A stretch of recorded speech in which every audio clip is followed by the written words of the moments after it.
Kelemahan terlahir sebagai kaum Hawa adalah merasa memiliki keterbatasan untuk mengutarakan kebenaran demi menjaga harkat dan martabat sebagai seorang wanita. Kasus pelecehan dan kekerasan terhadap perempuan nampaknya makin marak terjadi. Bahkan korban pelecehan justru terancam berubah statusnya yang sebetulnya menjadi korban, namun justru malah disalahkan lantaran tidak ada keberanian untuk mengungkap kejahatan yang diterimanya. Baru-baru ini, kasus pelecehan seksual viral hingga ramai jadi perbincangan. Korbannya adalah kaum intelektual perempuan yang seharusnya mampu menjadi generasi terbaik negeri ini. Bukan hanya cita-citanya yang ternoda, harga diri dan martabat sebagai perempuan tercoreng oleh oknum pendidik yang seharusnya menjadi panutan. Perlakuan bejat dan memilukan itu dialami oleh beberapa mahasiswi asal Sumatera Selatan yang menempuh pendidikan di Universitas Sriwijaya.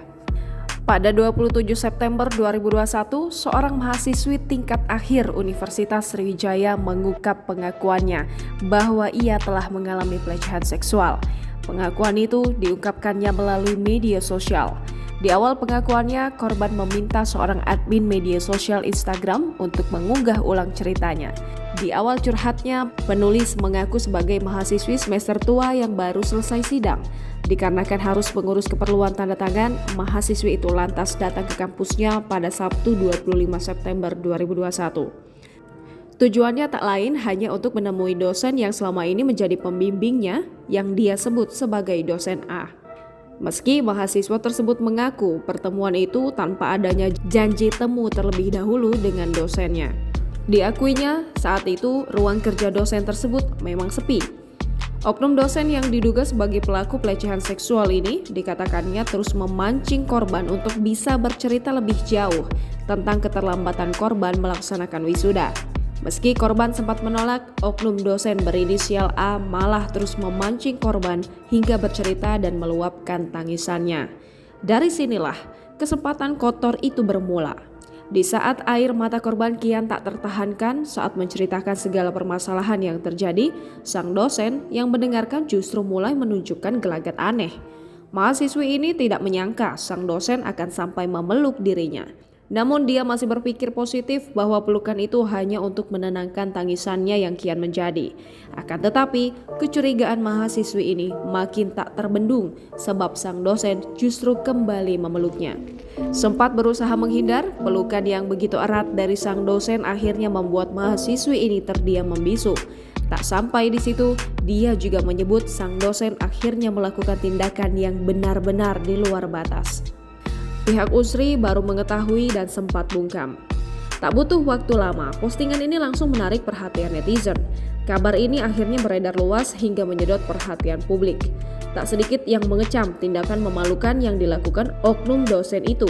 Saat itu, pihak Universitas Sriwijaya langsung angkat bicara terkait pengakuan seorang mahasiswi yang mengaku sudah jadi korban pelecehan seksual oleh oknum dosen pembimbing skripsinya. Wakil Rektor Bidang Kemahasiswaan dan Alumni Unsri Iwan Setiabudi mengatakan mereka baru mengetahui hal ini setelah dikonfirmasi awak media. Menurut keterangannya saat itu, Iwan mengatakan pihaknya akan menelusuri terkait pengakuan yang viral tersebut. Bahkan saat itu ia menyebut pengakuan korban masih begitu abstrak. Akan tetapi, terhitung 1 hari sejak kasus ini tersebar luas di media sosial, belum juga ada statement resmi dari Unsri terkait persoalan yang terjadi. Pesan singkat yang dikirim wartawan tribunsumsel.com kepada sejumlah pihak di Unsri belum ada yang mendapat respon. Pesan singkat itu dikirim pada Selasa 28 September 2021. Di antaranya pesan singkat yang dikirimkan kepada Dekan FKIP Unsri Dr. Hartono untuk mengkonfirmasi kabar viral ini tidak kunjung mendapat balasan. Wakil Rektor Bidang Kemahasiswaan dan Alumni Unsri Iwan Setiabudi yang turut dikonfirmasi juga tidak kunjung memberi respon. Reaksi BMKM Unsri hingga mendapat 2 laporan baru. Sebagai sesama kaum intelektual yang tengah menempuh pendidikan tinggi dan mengenakan alma mater yang sama, pihak Badan Eksekutif Mahasiswa Universitas Sriwijaya mengkonfirmasi telah menerima laporan mengenai seseorang yang mengaku mahasiswi mendapat perlakuan tindak asusila. Laporan tersebut diterima pihak BEM Unsri pada Sabtu tanggal 26 September 2021. Menteri Pemberdayaan Perempuan BEM KM Unsri, Syarifah kepada wartawan mengatakan, informasi tersebut pertama kali didapatkan oleh BEM KM Unsri dari akun Twitter Unsri Fest.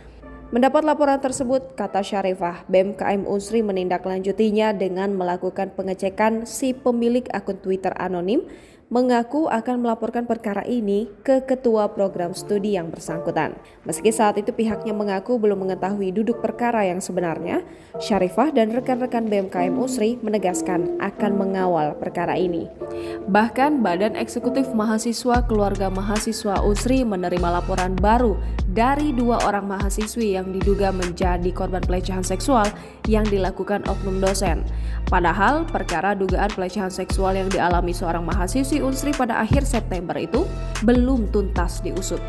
Presiden Mahasiswa Unsri Dwiki Sandi kepada wartawan mengatakan laporan tersebut diterima melalui pesan langsung akun medsos BEM Unsri pada 6 November lalu. Namun Dwiki tidak bersedia membeberkan identitas kedua mahasiswi tersebut termasuk jurusan dan fakultas yang bersangkutan. Dia hanya memastikan bahwa kedua mahasiswi itu berasal dari fakultas yang berbeda dengan korban pelecehan pertama. Begitu juga dengan terduga pelaku, kata Dwiki, berbeda dengan pelaku pelecehan sebelumnya. Gubernur Sumsel Herman Deru merasa prihatin. Sebagai orang nomor 1 yang memimpin Provinsi Sumatera Selatan, jelas saja Herman Deru merasa prihatin setelah mengetahui kejadian memalukan itu. Gubernur Sumsel Herman Deru pada Jumat 19 November 2021 mengatakan dia akan berkoordinasi dengan instansi terkait, terutama dengan pihak kepolisian atau pencegahannya, dan apa langkah-langkah yang akan diambil untuk mengatasinya. Janji Rektor Unsri terhadap perkara pelecehan seksual di kampusnya.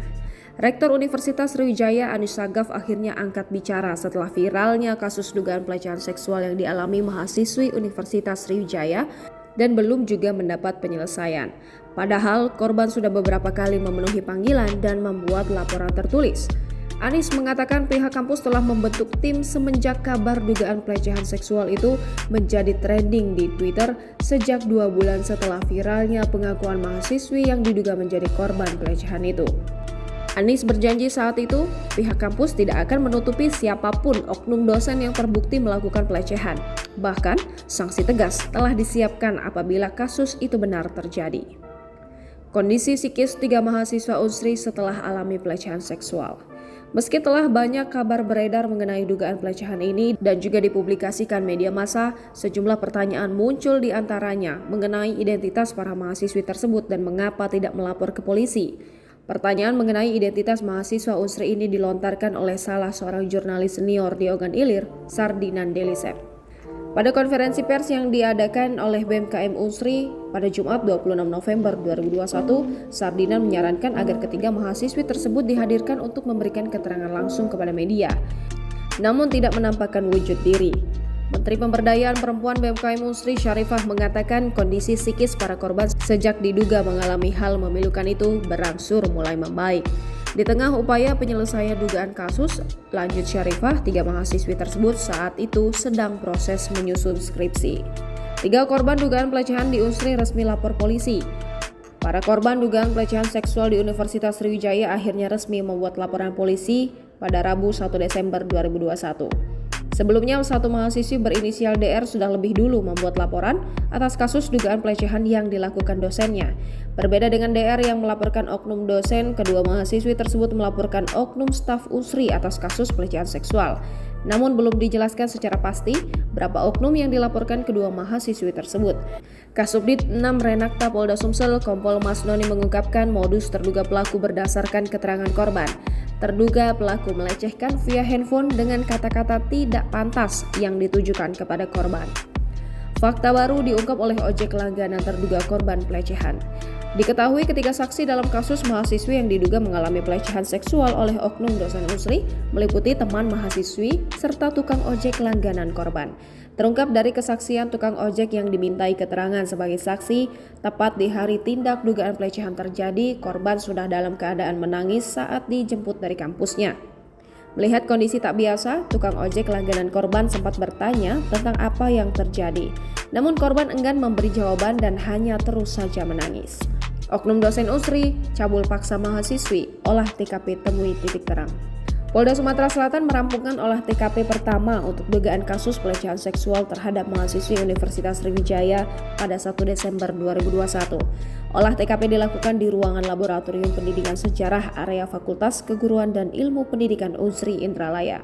Dalam waktu selama kurang lebih 15 menit, terungkap bahwa A, seorang dosen yang mengajar di Fakultas Keguruan dan Ilmu Pendidikan Unsri Indralaya, mencabuli mahasiswinya. Bahkan, A memaksa mahasiswi memegang alat vitalnya. Terduga korban pelecehan tak masuk daftar yudisium. Memang bagai buah si malakama.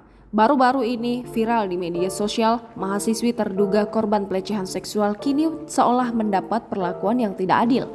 Salah seorang mahasiswa terduga korban pelecehan seksual di Unsri ditolak yudisium di Fakultas Ekonomi Kampus Indralaya, Ogan Ilir pada Jumat 3 Desember 2021. Situasi di dalam aula Fakultas Ekonomi tempat berlangsungnya yudisium sempat riuh. Penolakan ini pun mendapat protes dari Badan Eksekutif Mahasiswa Keluarga Mahasiswa Unsri. Mahasiswa lalu mengerubungi Dekan Fakultas Ekonomi Unsri, Profesor Muhammad Adam. Mereka mempertanyakan mengapa rekan mereka dicoret dari daftar yudisium. Adam pun bergeming dan melangkah menuju gedung Fakultas Ekonomi. Saat diminta konfirmasi oleh wartawan, Adam menolak memberikan komentar. Jangan lupa subscribe, share, komen, dan like ya!